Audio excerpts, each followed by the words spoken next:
मुस्लिम लीग नून के रहनुमा तलाल चौधरी का फिरदौस आशिक आवान के बारे में बयान अफसोसनाक है। सियासी इख्तिलाफ अपनी जगह, लेकिन शाइस्तगी का दामन हाथ से नहीं छूटना चाहिए। इस्लामाबाद में कमसिन बच्ची से ज्यादती और कत्ल का वाकया दिल दहला रहा है। दारुल हुकूमत का इमेज दाव पर लगा है। पुलिस की रवायती बेहिसी बता रही है थाना कल्चर बदलने के दावे खोखले हैं। नैब पहले ही मुतनाज़ था। चेयरमैन नैब के इंटरव्यू ने जलती पर तेल डाल दिया। आसिफ जरदारी का कानूनी कार्रवाई का इशारा। नून लीग भी पर हम चेयरमैन नैब की गैर जानिबदारी पर सवालात उठ रहे हैं।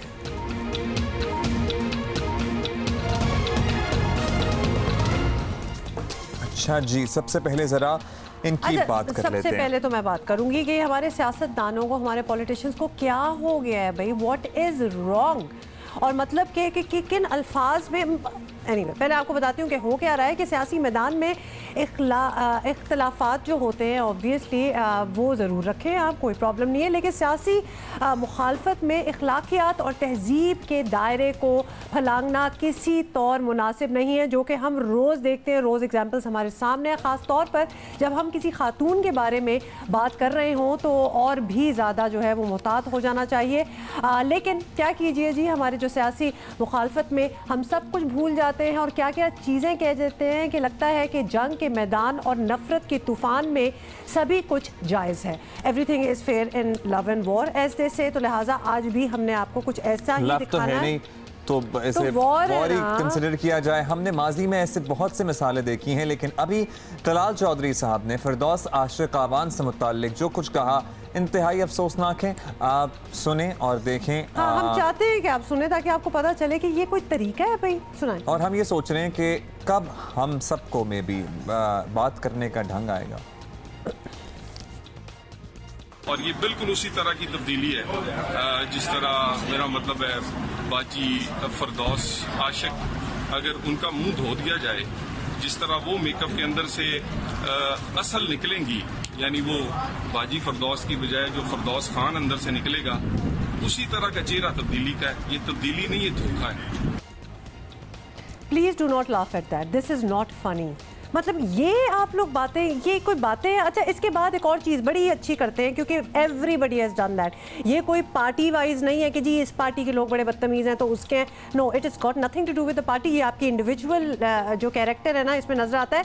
और ये भी देखा गया है इसके बाद कि पहले हमारे सियासी रहनुमा मुखालफिन की इंसल्ट करते हैं, बुरी तरह उनकी इंसल्ट करते हैं और फिर माजरत भी कर लेते हैं कि जी हमें we were quoted out of context, हमारा ये कहना नहीं था, अगर किसी की दिल आज़ारी हो तो हमने, मतलब आपका दिल पत्थर का होगा कि कोई चीज़ आपको असर नहीं करती वरना लोगों को करती है। अच्छा, आई वंडर बेसिकली कहना जो मकसूद होता है वो कह दिया जाता है और उसके बाद सबसे आसान मुझे लगता है वे आउट तरीका निकाल लिया गया है, पहले कह दो और उसके बाद ट्विटर पे माजरत कर लेंगे तो ये तो हो जाएगा ना कि माजरत कर ली है। लेकिन जिसको मैसेज पहुंचाना है या जिसकी दिल आज़ारी करनी है या जिसको भिगो भिगो के लगानी है वो तो हो जाएगा। तलाल चौधरी के नाजेबा रिमार्क्स पर मुस्लिम लीग नून के रहनुमा एहसन इकबाल का रद्द-ए-अमल सामने आया। उन्होंने तलाल चौधरी के बयान को नापसंद किया और कहा कि सियासी इख्तिलाफ को ज़ाती नहीं बनाना चाहिए, सियासी वाबस्तगी से क़तई नज़र हमेशा ख़वातीन का एहतराम करना चाहिए।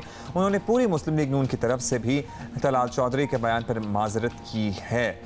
और बिलाशुबा एहसन इकबाल का ये इक़दाम जो है जितना सराहा जाए वो कम है, लेकिन ये पहली मर्तबा नहीं कि ऐसे बयानात सामने आए हैं और हमारे सियासतदान पहले भी ये करते रहे हैं। गारंट से संभाला नहीं चाहता, लोगों को बातें करते हैं।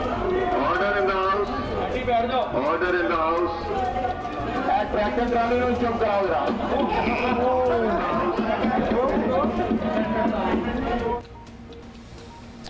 गुस्सा इतना ज़्यादा। अच्छा एक सेकंड, थोड़ा सा इसको ज़रा पोस्टमार्टम कर लेंगे फैसल वाडा की जो हमने थोड़ी सी चलाई है, बिल्कुल रिसेंट ही है। मतलब पहले आप इंसल्ट करें, आप क्या समझते हैं आप ही ओवर स्मार्ट हैं और किसी को पता नहीं चल रहा आपका ये कहना कि जी मैं आपको नहीं कह रहा था, आप उन्हीं को कह रहे थे। तो लिहाजा प्लीज़ डोंट इंसल्ट आपके अपने इर्द गिर्द जो पार्टिसिपेंट्स होते हैं। उसके बाद कहना stay in your limits, you are the one who open those limits. भैया आपने लिमिट लेस कर दी है तो अगला तो आपको सुनाएगा। उसके बाद ये कहना कि क्या उठवा लेंगे, ये क्या लैंग्वेज है, ये आप कौन है, ये किस किस्म की बातें हैं? मतलब है कि फहरिस्त तो बहुत लंबी है हुमा। अगर फैसल वोडा की बात कर लें, इससे पहले तलाल चौधरी से इससे पहले ख्वाजा आसिफ के जो रिमार्क्स थे फ्लोर ऑफ द हाउस पे, वो भी सबको याद हैं, बड़ी हेडलाइन बनी थी। और उसके बाद अब तलाल चौधरी साहब भी इसमें आ गए हैं। फिर जब तक इंफॉर्मेशन मिनिस्टर थे माशाल्लाह फवाद चौधरी साहब, तो तकरीबन हर अल्टरनेटिव डे पे कोई ना कोई ऐसी बात सामने आती थी। Book to quote what all he has said. लेकिन प्लीज खुदा के लिए फयाजुल हसन चौहान को हम कैसे भूल गए। कहने का मतलब ये है the list goes on and on, और हमने कोई 2 करोड़ नाम शायद अभी नहीं लिए। और पार्टी वाबस्तगी से बालातर होकर ये फहरिस्त जो है ना बहुत तवील है। अच्छा, तो लिहाजा please don't insult and then say I am sorry, या तो फिर ओन इट कि कहा है तो फिर ओन करो कि हाँ मैंने इंसल्ट किया और मैं करूंगा। मतलब बदतमीजी पे उतरना तो वो करना शुरू कर दें, फिर माफी मांगने की क्या जरूरत है। पताफी के रिमार्क्स में मुझे नुसरत सहर अब्बासी के बारे में याद आ गए। सब कतई नज़र पार्टी वाबस्तगी से ये मुझे लगता है कि हमें बहसीत माशरा इस तरफ सोचने की ज़रूरत है कि हम कहाँ खड़े हैं तहजीब तमद्दुन में, और पर्टिकुलरली इंसान के एहतराम में। ख़वातीन हो मर्द हो, हर जो अपोजिट इंसान आपके बैठे हुए, ख़वातीन का तो वैसे ही ज़्यादा एहतराम लाजिम है हम सब पे, लेकिन अगर आदमी भी बैठा हुआ है तो प्लीज़ बहैसियत ह्यूमन बीइंग एक महज़ब माशरा जहाँ पे पूरी दुनिया आपको देख रही है, सुन रही है, ये भी नहीं है कि आपकी कोई पर्सनल कॉन्वर्सेशन चल रही है। This is going on television. And last line मैं ये कह दूँ, उसके बाद ये भी कहना है लोगों का, बहुत दुनिया ये भी कहती है जी मीडिया पे भी जो लोग एंकर्स बैठे होते हैं वो भी बदतमीजी करते हैं। मतलब माशरा देखें कि ये क्या क्रिएट हो रहा है। आगे से लोग बदतमीजी कर रहे हैं तो फिर आप बदतमीजी करने पर तुल जाते हैं, फिर एक बहुत ही गंदा किस्म का माहौल बन जाता है। Nobody should do it. Not the leader, not the follower. Nobody should do this. Please don't cross the limits. अभी हम आगे बढ़ेंगे और एक खबर जिसने दिल दहला दिया है एक मरतबा फिर से। रावलपिंडी के सफाकाना वाक़े के बाद इस्लामाबाद में कमसिन बच्ची से ज़्यादती का दिल दहला देने वाला वाक़या सामने आया है। दारुल हुकूमत में क्या हो रहा है। ज़िला मोहम्मद से ताल्लुक़ रखने वाली 10 साला बच्ची इस्लामाबाद के इलाके शहजाद टाउन में अपने वालिदैन के साथ मुक़ीम थी। 10 साला बच्ची 15 मई को लापता हुई। 20 मई को लाश जंगल से मिली। बर वक्त पोस्टमार्टम भी नहीं किया गया। बच्ची के लवाहिकीन ने लाश सड़क पर रखकर एहतजाज किया। इल्ज़ाम आयद किया कि बच्ची से ज़्यादती और कत्ल के ज़िम्मेदार पुलिस है। पुलिस ने 5 दिन तक बच्ची को मर्जी से फ़रार होने का इल्ज़ाम लगाकर रिपोर्ट ही दर्ज नहीं की थी। 5 दिन हम जलील होते रहे। 5 दिन के 5वें दिन हम SHO साहब के पास गए कि अब ये हमारी बहन का क्या हुआ, लापता है। घर में लोग अम्मी रो रही है, न रात का पता न दिन का पता। SHO साहब ने कहा जी ये तो हालात ऐसे बताते हैं कि अपनी मर्जी के साथ किसी के साथ गई है। तो ये 10-11 साल की बच्ची है, इतना ये बेअकल है कि ये अपनी मर्जी के साथ जाए अपना घर को छोड़ के। मेरे अब्बू को अंदर थाने में थे, मुलाकात के लिए गए तो भाई बोले आप हमारा काम करें, हम आपका काम करेंगे। कुर्सियां बाहर निकाली, टेबल बाहर निकालो, रोजा रखे, आप हमारा काम करें, हम आपका काम करेंगे। मतलब हाइट ऑफ इनसेंसिटिविटी कि पुलिस आपको आगे से कह दे कि 10 साल की बच्ची अपनी मर्जी से गई होगी। यानी अगर आपने खली वली करना है काम, आपका दिल नहीं चाह रहा काम करने को, तो आगे से इल्ज़ाम जो पहले ही बेचारा जला हो, जिसके साथ इतनी ज़्यादती हो गई हो, जिस घर में इतनी ट्रेजेडी हो चुकी हो, उसको आप कह रहे हैं कि अच्छा जी जाओ क्योंकि वो अपनी मर्जी से गई होगी। 10 साल की बच्ची को कोई कैसे कह सकता है कि वो अपनी मर्जी से उठ के कहीं चली गई हो? वो तो इतनी छोटी बच्ची होती है कि गोद में उठा के कहीं बद लेके जाया जा सकता है। Absolutely criminal to even think that and then say it. खैर एनीवे आगे क्या हुआ आपको बताएं कि DIG ऑपरेशंस ने SHO थाना शहजाद टाउन को मुअत्तल करके इंक्वायरी SP आमिर खान के सुपुर्द कर दिया है और उन्हें फौरी रिपोर्ट पेश करने का भी हुक्म दिया गया है। DIG ऑपरेशंस के मुताबिक SHO को मुअत्तल करने का मकसद शफाफ इंक्वायरी कराना है और बच्ची के कातिल का सुराग लगा लिया है और जल्द कामयाबी भी मिल जाएगी। ये बताना है पुलिस का। मकतूल के भाई का कहना है कि गुमशुदगी की रिपोर्ट थाने में दर्ज करवाने जाते तो हमसे थाने में काम लिया जाता है। Oh my God. और थाने का मुकम्मल अमला मुअत्तल होने तक एहतजाज जारी रहेगा। इंतहा है इनसेंसिटिविटी की। अब वो ये भी कह रहे हैं कि अगर हम जब रिपोर्ट दर्ज कराने जा रहे थे तो वो कहते थे थाने का ये काम कर दें ज़रा। अच्छा जी, गैर सरकारी तंजीम साहिल के नुमाइंदे हैं Mumtaz Gauhar, he is with us. बहुत शुक्रिया आपने वक्त दिया। इस्लामाबाद में एक कमसिन बच्ची के साथ ज़्यादती और कत्ल की वारदात सामने आई है। इस्लामाबाद और मुल्का इलाकों में ऐसे वाक़यात हमने देखा है कि रिपोर्टेडली बढ़े हैं। क्या वजह हो सकती है इस सब की सर? इसमें सबसे पहले हमें पुलिस की नेग्लिजेंस का उनसर सबसे सामने आता है। देखिए बच्चे एब्डक्ट होना, अब अगर प्लानिंग के ज़रिए अगर एबडक्ट किए गए हैं तो उस वक्त सबसे पहला और बुनियादी किरदार पुलिस का है। अब 5 दिन तक 4 दिन तक ये FIR दर्ज ही नहीं करते हैं, न ही उस बच्चे को ढूंढने की कोशिश करते हैं। बच्चे को अब्यूज़ होता है, मर्डर होता है, उसकी लाश कहीं फेंक देते हैं और 5 दिन बाद जाके, और ये जिस उस बाप की जो हालत थी वो हम सबको पता है। सेम इसी तरीके से हम देखते हैं तो सिक्योरिटी के हमारे जो इदारे हैं इसमें भी इनका भी एक जो किरदार नज़र आना चाहिए वो भी नहीं है, क्योंकि देखिए इस्लामाबाद और जो ये वाक़या पेश आया बनीगाला से सिर्फ 15 किलोमीटर के फासले पर है, और हम हर केस को टेस्ट केस कहते हैं। अगर इस केस को भी हम वज़ीर आज़म इमरान खान को कहें कि ये उसके लिए टेस्ट केस है और उसके हमसायगी में हुई है, सिर्फ 15 किलोमीटर के फासले पर है, मुझे नहीं लगता कि इमरान खान साहब इस केस पे भी कोई टेंजिबल कोई एक्शन लेंगे। अपनी जो मेडन स्पीच थी, पहली स्पीच थी, उसके अंदर भी उन्होंने बच्चों से तशद्दुद के वाक़यात और इस तरह के जो चाइल्ड राइट्स के बहुत सारे इश्यूज़ पे बात की थी। हम अगेन उससे लास्ट भी हमने उनको डायरेक्ट ख़त भी लिखे थे, सिविल सोसाइटी की तरफ से बहुत सारे खतूत लिखे थे और उनसे ये सवाल पूछा था कि आपने इतने वादे किए थे, क्या हुआ? और आपने अच्छी बात की, और ख़ास तौर पे कुछ ऐसे केसेस भी, बड़े हाई प्रोफाइल केसेस आए हैं जिसमें लोगों का सोशल मीडिया पे जो रवैया है, जो ओपिनियंस है, उससे पता चलता है कि लोगों में भी ये शऊर आ गया है कि ऐसी चीज़ें रोकनी चाहिए या फिर रिपोर्ट करनी चाहिए। ज़ैनब केस के बाद पाकिस्तान में आ गई कि एक लहर चली थी, फिर मुजरिम पकड़ा भी गया था और उसे सज़ा भी हुई थी।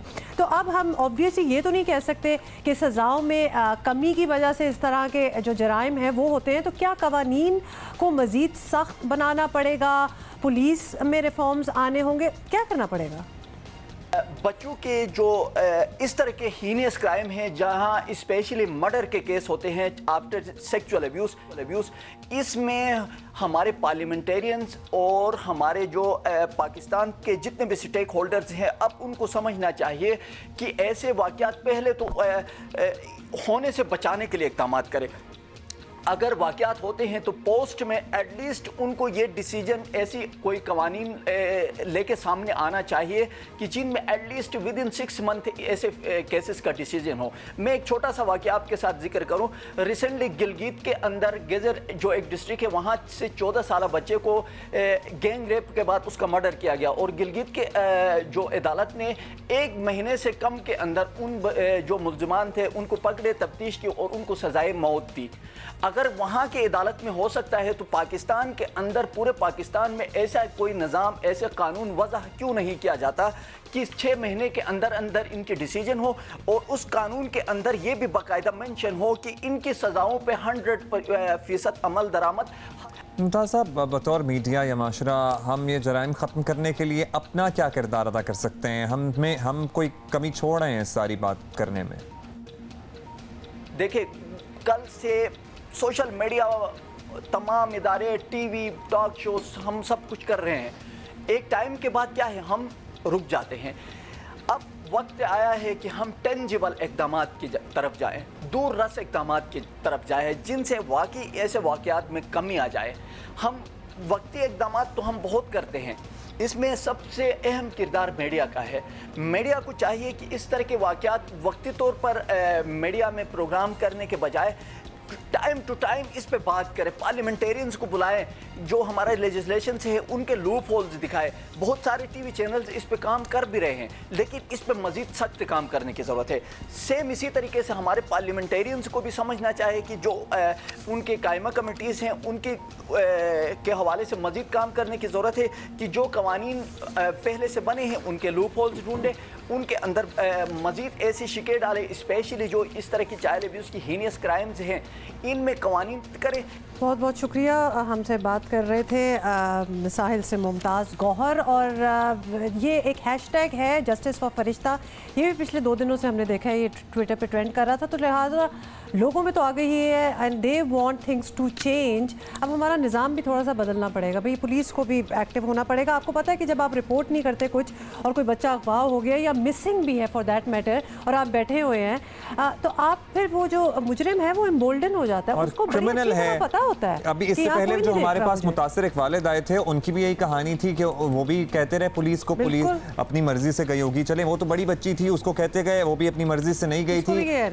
ये 10 साल की बच्ची को आप कह रहे हैं कि अपनी मर्जी से गई होगी। इसको एक्सटेंडेड रिस्पॉन्स ना बनाएं जी, बच्चा चला गया, बड़ा चला गया, बूढ़ा चला गया, अपनी मर्जी से गया होगा। Do your work. Standard response आपका FIR दर्ज करना होना चाहिए, ये नहीं होना चाहिए कि आप ये कहते हैं कि अपनी मर्जी से गए होंगे, वापस आ जाएंगे, ऐसा कुछ नहीं होगा।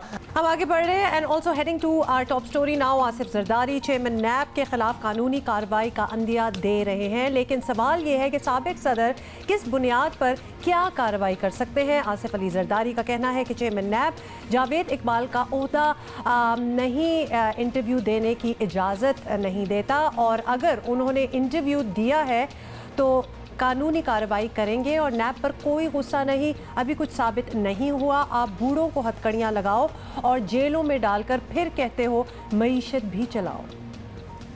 सर, चेयरमैन नैब ने एक इंटरव्यू भी दिया है, उसमें आपका भी उन्होंने तस्करा किया है। इंटरव्यू आपने सुना? उसको हक नहीं है इंटरव्यू देने का, उसकी पोस्ट नहीं कहती कि उसको इंटरव्यू देना चाहिए, मगर दिया है तो we will take action against it. Muslim League Noon के सीनियर नायब सदर शाहिद खाकान अब्बासी ने भी इंटरव्यू को शदीद तनकीद का निशाना बनाते हुए कहा कि पिछले 4 दिन में नैब से मुताल्लिक जो सामने आ रहा है उस पर तशवीश है। हम पहले दिन से कह रहे हैं कि नैब का मकसद सिर्फ सियासतदान को बदनाम करना है। या जावेद चौधरी साहब झूठ बोल रहे हैं या चेयरमैन नैब झूठ बोल रहे हैं। चेयरमैन साहब ने एक लंबी तकरीर 19 तारीख को प्रेस के सामने फरमाई, कोई जिक्र भी जावेद चौधरी साहब के कॉलम का नहीं किया, एक लफ्ज भी नहीं बोला। अगर आपको उन बातों से इख्तलाफ था जो डायरेक्टली आपसे मंसूब की गई हैं, तो क्या आप ये नहीं कह सकते थे कि ये बातें गलत हैं? और आपको बताएं कि ऑपोजिशन ही नहीं, हुक्मरान जमात तहरीक इंसाफ के लोग भी नैब के किरदार से खुश नहीं और वो इसका बरमला इजहार करते रहे हैं। नैब जो है उसको चाहिए कि वो तफ्तीश पहले करे और किसी को पाबंद सलासिल बाद में करे। जेल में डालना बहुत आसान है, पर जेल में जाके इंसान के साथ क्या गुजरती है और वो किस अजियत से गुजरता है, शायद इसका अंदाज़ा नैब को नहीं है। पहले उसको जेल में डाल दें और उसके बाद ये सोचना कि अब इसके ऊपर केस कौन सा बनाना है, ये बहुत बड़ा जुल्म है और ये सब के लिए जुल्म है। ये सिर्फ मेरे साथ जुल्म नहीं है, जिसके साथ ये हुआ है उस सब के लिए जुल्म है। अच्छा जी, गुज़श्ता दिनों चेयरमैन नैब ने एक इंटरव्यू दिया था जिस पर अपोजिशन की तनकीद के बाद अब से चंद घंटे पहले नैब की बाज़ाब्ता तरदीद आई। प्रेस रिलीज़ में कहा गया है कि कॉलम निगार ने हक़ाइक़ को दुरुस्त अंदाज में पेश नहीं किया। फ़ाइलों की गुमशुदगी की बात भी दुरुस्त नहीं, जब फ़ाइलें गुम हुई इनसे मुताल्लिक़ मुक़द्दमात बंद हो चुके हैं। तो ये तो सारे ताज़ा तरीन हक़ाइक़ हैं कि नैब ने अपनी प्रेस रिलीज़ में दिए हैं, दर्ज किए हैं। माहिर कानून शाह खावर हमें ज्वाइन कर रहे हैं, उनसे बात कर लेते हैं इसी सिलसिले में। शाह साहब शुक्रिया, बताइएगा सबसे पहले तो कि आसिफ जरदारी साहब कह रहे हैं कि अगर चेयरमैन नैब ने कोई इंटरव्यू दिया है तो वो उनके खिलाफ कानूनी कार्रवाई करेंगे। क्या कार्रवाई कर सकते हैं, ऑप्शंस क्या हैं उनके पास? देखिए, आसिफ जरदारी साहब ने जो बात कही है, अगर तो चेयरमैन नैब ने कोई ऐसा मुतनाज़ बयान दिया है जो कि कोड ऑफ कॉन्डक्ट की खिलाफ वर्जी है, तो फिर तो यकीनन वो उनके ख़िलाफ़ दरख्वास्त दे सकते हैं। लेकिन उसका फ़ोरम जो है वो सुप्रीम जुडिशल काउंसिल है, क्योंकि नेशनल अकाउंटेबिलिटी ऑर्डिनेंस के में जो 2 ओहदे हैं, चेयरमैन और प्रोसिक्यूटर जनरल, उनकी रिमूवल का तरीक़ाकार जो है वो वही है जो कि सुपीरियर कोर्ट के जजेस की रिमूवल का तरीक़ाकार है, जो कि आर्टिकल 209 में दिया गया है। ऐसी सूरत में कोई भी अगर ये समझे कि ये दोनों ओहदेदार उन्होंने कोई मिसकंडक्ट किया है या अपने ओहदे से जो है कॉन्ट्ररी कोई ऐसे मैंडेट के अगेंस्ट बात की है, तो वो सुप्रीम जुडिशल काउंसिल में रिव्यू कर सकते हैं। और सुप्रीम जुडिशल काउंसिल, जैसे आपको पता है कि वो चीफ जस्टिस ऑफ पाकिस्तान और 2 सीनियर मोस्ट जजेस ऑफ द सुप्रीम कोर्ट और 2 senior most chief justice of the high courts पर मुश्तमिल होता है। तो अगर कोई ऐसी सूरत हो तो वो सिर्फ वहाँ पे रुजू किया जाता है। अच्छा, खावर साहब ये भी बताइएगा कि बतौर चेयरमैन नैब क्या जस्टिस रिटायर्ड जावेद इकबाल पर इंटरव्यू देने पर कोई कानूनी रुकावट है? क्या इनका ये इस्तेहकाक नहीं? देखिए, बात यह है कि वैसे तो आईन पाकिस्तान में ये हर शहरी का ये बुनियादी हक है कि वो अपने व्यूज़ का इजहार कर सकता है, अपने ख़यालात का इजहार कर सकता है, तकरीर व तहरीर की आज़ादी दी है। लेकिन जहाँ पे कोई सरकारी ओहदा रखता हो वहाँ पे कुछ कदगनें होती हैं कि वो उनसे ये तवक्को की जाती है कि वो इस तरह पब्लिक में आके कोई ऐसे बयानात ना दें जिससे उनके इदारे की या उनकी अपनी हैसियत मुतनाज़ होती हो। तो बज़ाहिर तो ऐसा कोई पाबंदी नहीं है, लेकिन तकाज़ा ये है उनके ओहदे का कि वो गैर ज़रूरी गुफ्तगू से इज्तनाब करें और ऐसी किसी भी पॉलिटिकल स्टेटमेंट का जवाब न दें जो कि आम तौर पे सियासी पार्टियां या सियासी ओहदेदारान जो हैं वो स्टेट या स्टेट फंक्शनरीज़ के ऊपर लगाते हैं। तो मैं समझता हूँ कि उनको कम अज़ कम बोलना चाहिए। वो अगर बोलें या अगर गुफ्तगू करें तो वो सिर्फ नैब और उसकी कारकर्दगी के ऊपर और इस बात के ऊपर कि नैब एक गैर जानिबदार इदारा है और उसमें किसी के ख़िलाफ़ कोई तफरीक नहीं है और हर एक को जो है इक्वल यार्ड स्टिक से जो है वो नापा जाता है। शाह साहब ये बता दीजिएगा कि हमने देखा सिर्फ जरदारी साहब ही नहीं है, मुस्लिम लीग नून को भी जस्टिस जावेद इकबाल पर बड़े एतराज़ात हैं, लेकिन रास्ता क्या है इन लोगों के पास? क्या कोई ऐसी सूरत है कि चेयरमैन नैब को अपोजिशन बदलवा सके? देखिए, चेयरमैन नैब की जो तकर्री है वो तो कानून में ख़ुद दर्ज है कि वो सदर मुमलिकत करते हैं, और लेकिन उसके साथ साथ ज़रूरी है कि उनकी रिकमेंडेशन जो है वो लीडर ऑफ द हाउस जो कि प्राइम मिनिस्टर ऑफ पाकिस्तान है और लीडर ऑफ द अपोजिशन की मशावरत से वो सदर मुमलिकत करेंगे। तो उनकी तकर्री के लिए तो एक तरीक़ाकार मौजूद है, लेकिन जब चेयरमैन नैब मुकर्रर हो जाएं या इवन प्रोसिक्यूटर जनरल अकाउंटेबिलिटी मुकर्रर हो जाएं, उसके बाद उनको कोई भी इदारा हटा नहीं सकता। इवन सदर मुमलिकत नहीं हटा सकते, प्राइम मिनिस्टर नहीं हटा सकते, लीडर ऑफ द अपोजिशन नहीं हटा सकते। उनके हटाने का जो तरीक़ाकार जो मैंने पहले अर्ज़ किया वो आर्टिकल 209 के तहत, जो कि सुपीरियर जुडिशरी के जजेस, supreme court of Pakistan, high court या फेडरल शरीयत कोर्ट के जो जज साहिबान को जो उनकी बरतरफी का जो तरीक़ाकार है उसके अलावा और कोई रास्ता मौजूद नहीं है, क्योंकि कानून में उनके ओहदों को तहफ़्फ़ुज़ दिया गया है कि जब वो एक दफ़ा अपने ओहदों पे बराजमान हो जाएं तो वो बग़ैर किसी दबाव के काम करें और उनको कोई भी अथॉरिटी सिवाय सुप्रीम जुडिशल काउंसिल के वो हटा नहीं सकते। चेयरमैन नैब पर जानिबदारी का इल्ज़ाम लगाने वालों की बात तो हो गई और आपने एक्सप्लेन भी कर दिया, लेकिन क्या चेयरमैन नैब ये इल्ज़ाम लगाने वालों के ख़िलाफ़ कोई कार्रवाई कर सकते हैं? देखिए, कार्रवाई तो ज़रूर कर सकते हैं कि अगर चेयरमैन नैब के ज़ात के ख़िलाफ़ या उनके इदारे के ख़िलाफ़ किसी ने कोई ऐसी बात की है जिससे उनकी इज़्ज़त और तकरीम में जो है कमी हुई है और वो डेफेमेशन के अगर ज़ुमरे में आता है, तो यकीनन वो उस शख्स के ख़िलाफ़ जो है वो डेफेमेशन के कवानीन के मुताबिक कार्रवाई कर सकते हैं। शुक्रिया आपका शाह खावर, माहिर कानून हमारे साथ मौजूद थे। आपको बताएं कि Sarfaraz Ahmed on the field तो काफ़ी ऑब्वियसली एक्टिव रहते ही हैं, लेकिन साथ ही ऑफ द फील्ड भी वो मुतहरक रहते हैं। कप्तान की कुछ यादों को मज़ीद यादगार बनाते हैं और उनकी कितनी 30 सेकेंड सालगिरह पर सबसे पहले देखते हैं चैंपियंस ट्रॉफी जीतने के बाद मौका के ये शानदार लम्हा जरा देख लें।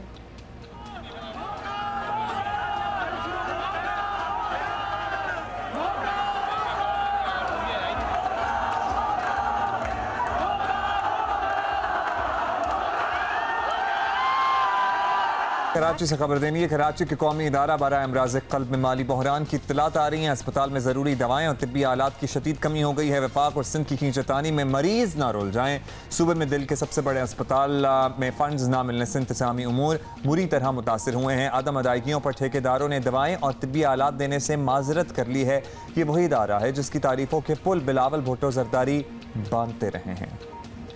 NICVD का तो एक एग्ज़ाम्पल है जो हर शहर में तकरीबन हर डिस्ट्रिक्ट में तकरीबन अब एक NICVD का मुफ्त दिल का इलाज का हॉस्पिटल हो रहा है। कोई ऐसा सूबा देखा है जहां एक नहीं 5 दिल के हॉस्पिटल्स बने हो और वहां बिल्कुल मुफ्त इलाज होता हो?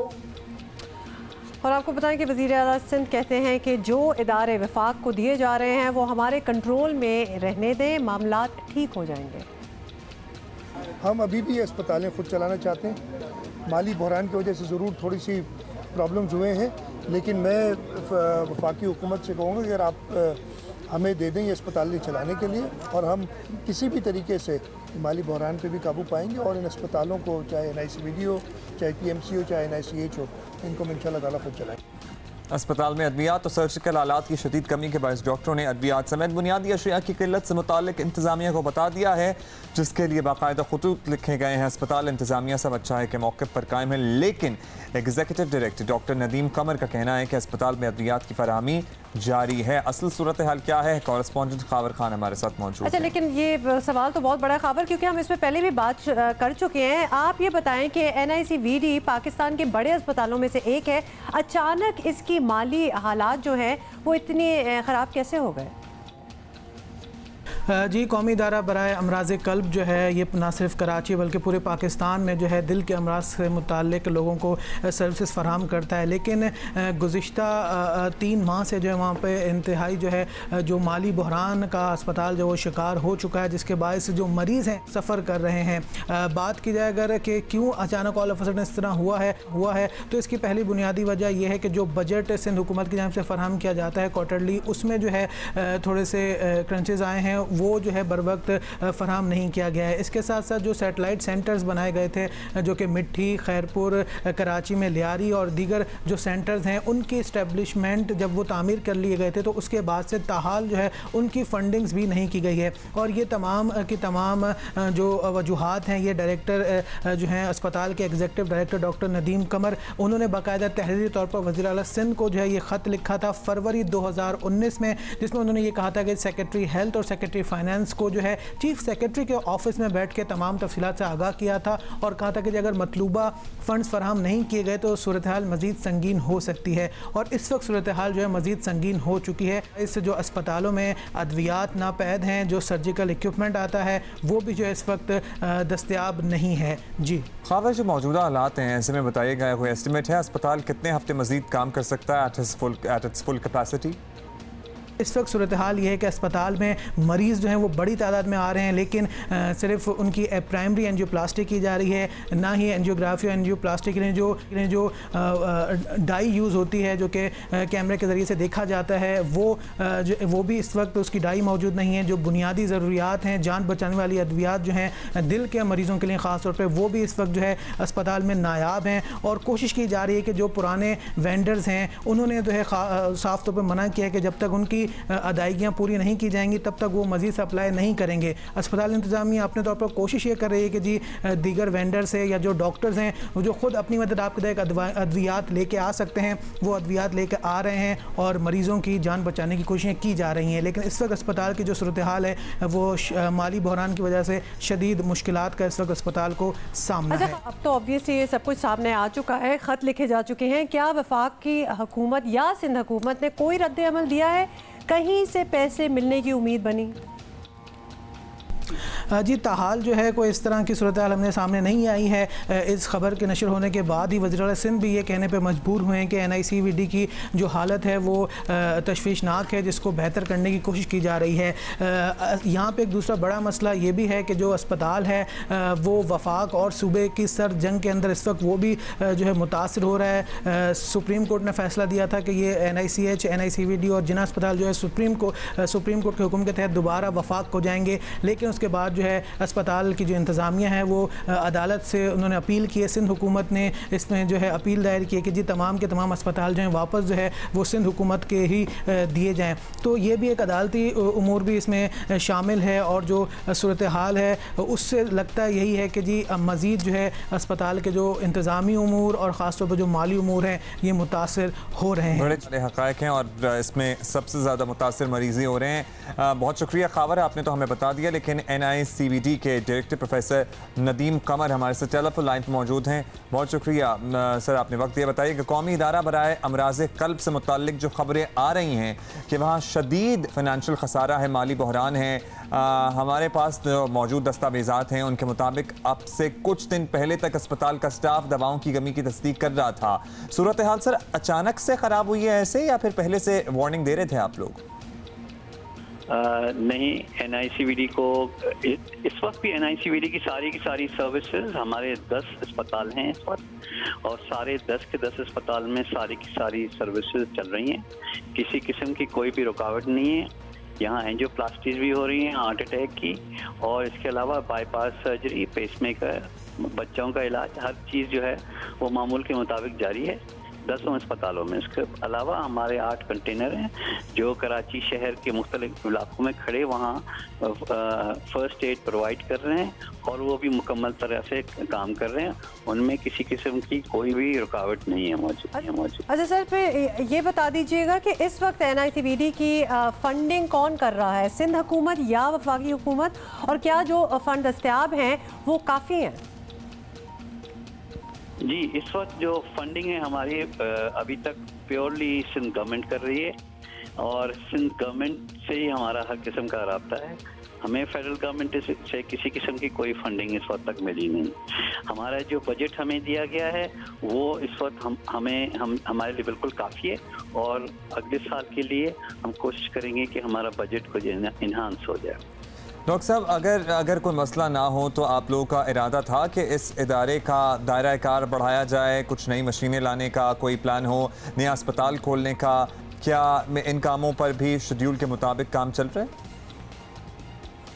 जी बिल्कुल, इंशाल्लाह हम जो हैं वो हमारा ईद के बाद फ़ौरन बाद हमारा जो लियारी का चेस्ट पेन यूनिट अपग्रेड करके उसको NICVD का सेटेलाइट सेंटर हमने बना दिया है और उसका जो काम है वो शुरू हो जाएगा ईद के फ़ौरन बाद।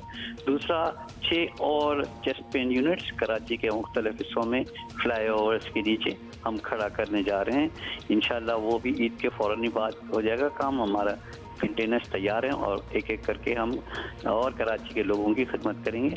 हमने जो है वो इस वक्त तक हमारे 8 कंटेनर्स खड़े हैं मुख्तलिफ जगहों पे, आपने देखे होंगे कराची शहर में, और वो तकरीबन 2.5 लाख मरीजों को देख चुके हैं 1.5 साल में, जिनमें से 6,500 के करीब ऐसे थे जिनको हार्ट अटैक हो रहा था और उनको इमीडिएट फर्स्ट एड दी गई। आप ये समझ सकते हैं कि इतने लोगों की जिंदगियां बचाएंगे इस प्रोग्राम के थ्रू।